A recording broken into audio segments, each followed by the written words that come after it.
నీ జీవితాన్ని యేసుక్రీస్తు పరీక్షించుకోవాలి. యేసుక్రీస్తును పరీక్షించుకోవాలి. ఇదిగో యేసుక్రీస్తులో ఉన్నటువంటి క్వాలిటీ నీలో ఏమైతే తక్కువ ఉన్నదో దాన్ని గమనించి అలాగ జీవించడానికి నువ్వు ప్రయత్నం చేయాలి. పోల్చుకోవాలండి. నువ్వు ప్రతిరోజు పోల్చుకోవాలి. నీ జీవితం ఎట్లా ఉంది?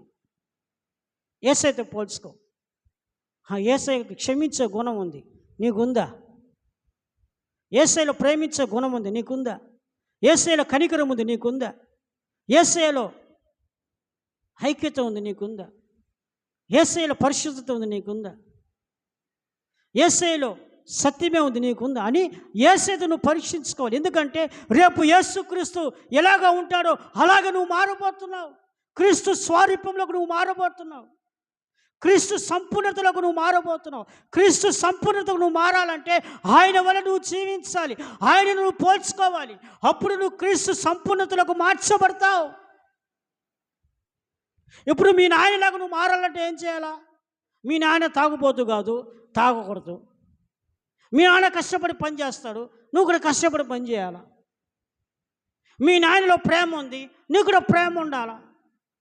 మీ నాయనలో కనికరం ఉంది, నీలో కనికరం ఉండాలి. మీ నాన్న మంచివాడు, నీలో కూడా మంచి ఉండాలి. అంటే మీ నాన్న వల్ల నువ్వు మారాలంటే మీ నాన్న నువ్వు పోల్చుకోవాలి. మా నాన్న ఇట్టున్నాడు కాబట్టి నువ్వు కూడా అట్లా ఉంటే అప్పుడు నీ నాన్న వలె నీవు కూడా అలాగా మంచి పేరు తెచ్చుకుంటావు.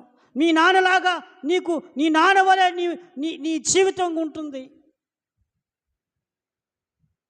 అలాగే క్రీస్తు స్వరూపం నువ్వు కలగాలి, ఆత్మస్వరూపుగా నువ్వు మారాలి. క్రీస్తు మహిమ నువ్వు ధరించుకొని క్రీస్తు ఉన్నట్లుగా నువ్వు ఉండాలంటే యేసయ్యతో నువ్వు పోల్చుకోవాలి.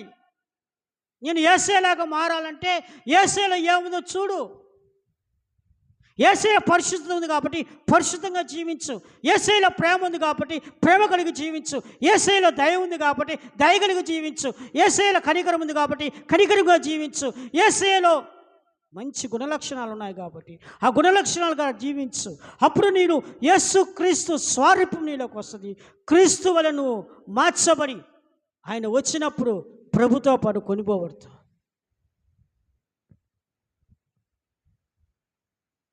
అందుకే క్రీస్తు యేసు కలిగిన మనసు మీరు కలిగి ఉండండి. క్రీస్తు మనసు నీకు కలగాలంటే యేసుక్రీస్తు నువ్వు పోల్చుకుంటూ ఉండాలి.